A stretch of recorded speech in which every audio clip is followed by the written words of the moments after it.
Assalamualaikum warahmatullahi wabarakatuh. Salam sejahtera untuk kita semua. Salam Indonesia Pintar. Belajar merupakan kegiatan yang mengasihkan dan menyenangkan, karena dengan belajar kita akan tahu segalanya. Pada kesempatan kali ini kita akan belajar mengenai daur hidup nyamuk.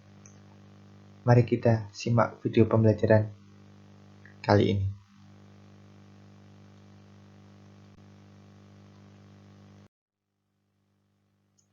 Sebelum kita belajar tentang daur hidup nyamuk, di sini saya akan menjelaskan apa itu daur hidup.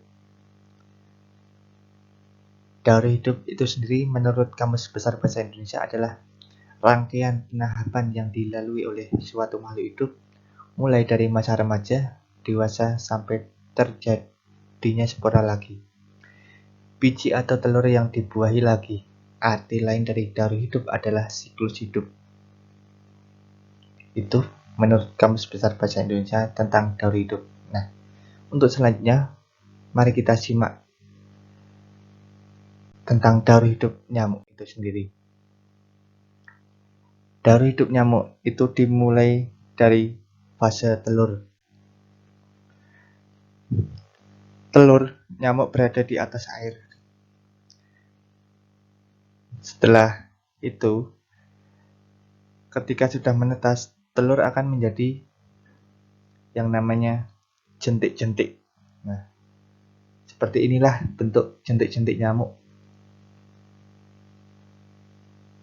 Setelah berubah menjadi jentik-jentik nyamuk, maka tahap selanjutnya yaitu adalah berubah menjadi pupa. Nah, ini gambar pupa. Setelah beberapa waktu, pupa akan berubah menjadi nyamuk dewasa.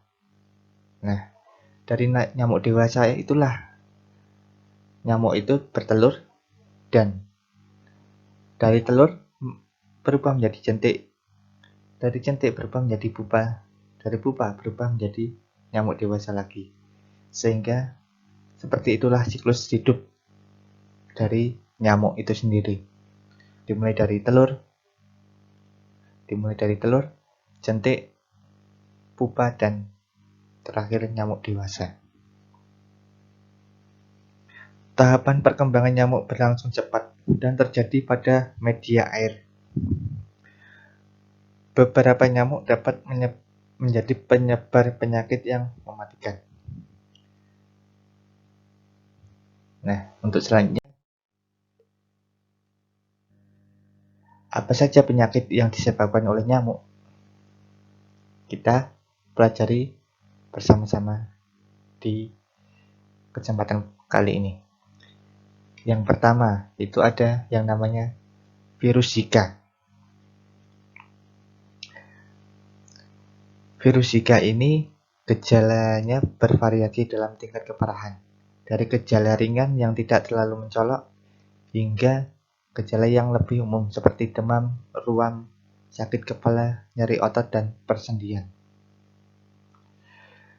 Gejala dapat berlangsung beberapa hari hingga minggu, tetapi kematian akibat infeksi virus Zika ini jarang terjadi. Yang selanjutnya itu ada yang namanya virus West Nile.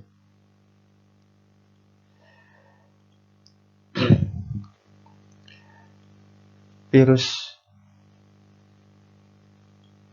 West Nile ini biasanya tidak menunjukkan gejala, namun beberapa individu dapat mengalami kasus kelelahan parah, kelemahan, sakit kepala, nyeri tubuh, nyeri sendi dan otot, muntah, diare, ruam, yang dapat berlangsung selama berminggu-minggu atau berbulan-bulan.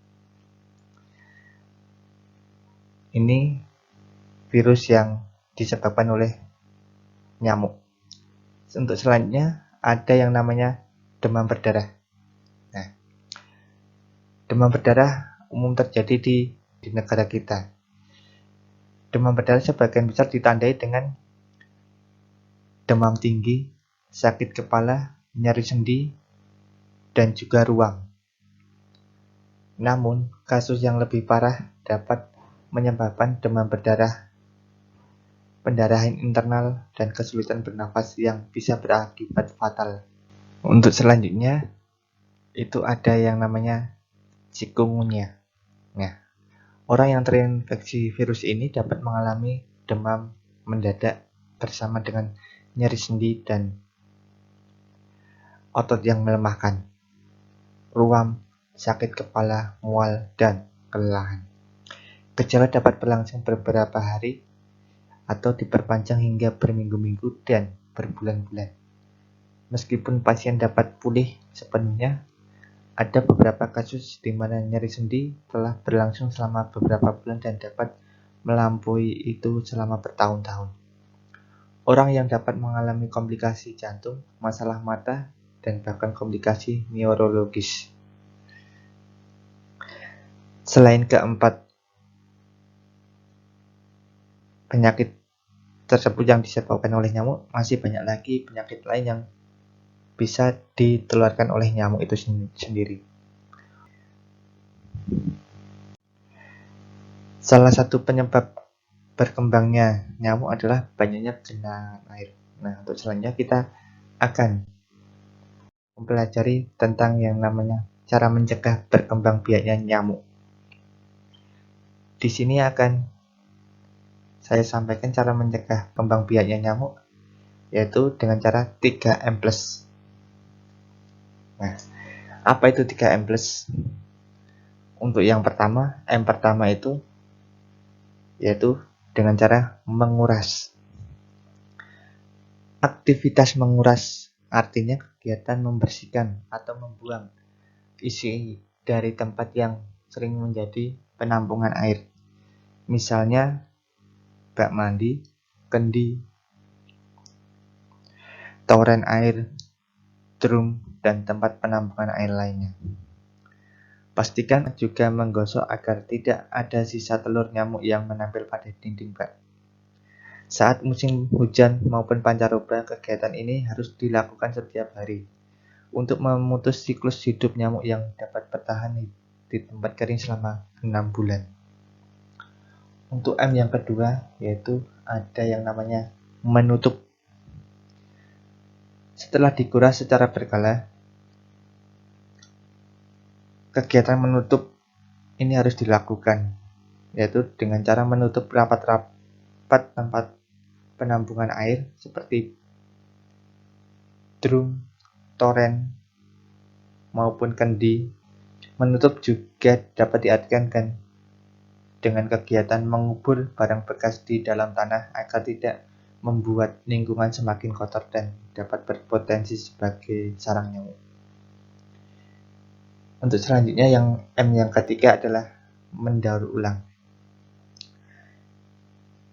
Mendaur ulang ini disarankan untuk memanfaatkan kembali atau mendaur ulang barang-barang bekas yang berpotensi menjadi tempat berkembang biaknya nyamuk,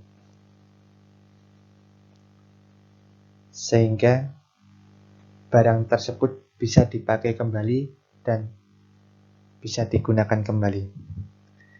Selain 3M ini masih ada lagi yang kegiatan yang lain yang bisa dilakukan untuk mencegah berkembang biaknya nyamuk itu sendiri. Yang pertama adalah memelihara ikan pemakan jentik nyamuk. Yang kedua, menggunakan obat anti nyamuk. Yang ketiga, gotong royong membersihkan lingkungan sekitar rumah. Yang keempat, periksa tempat-tempat penampungan air. Dan masih banyak kegiatan lagi yang lainnya yang bisa dilakukan untuk mencegah berkembang biaknya nyamuk itu sendiri. Kurang lebih itu kegiatan belajar kali ini yang dapat saya sampaikan tentang daur hidup nyamuk. Semoga dapat bermanfaat bagi kita semua. Saya akhiri. Assalamualaikum warahmatullahi wabarakatuh.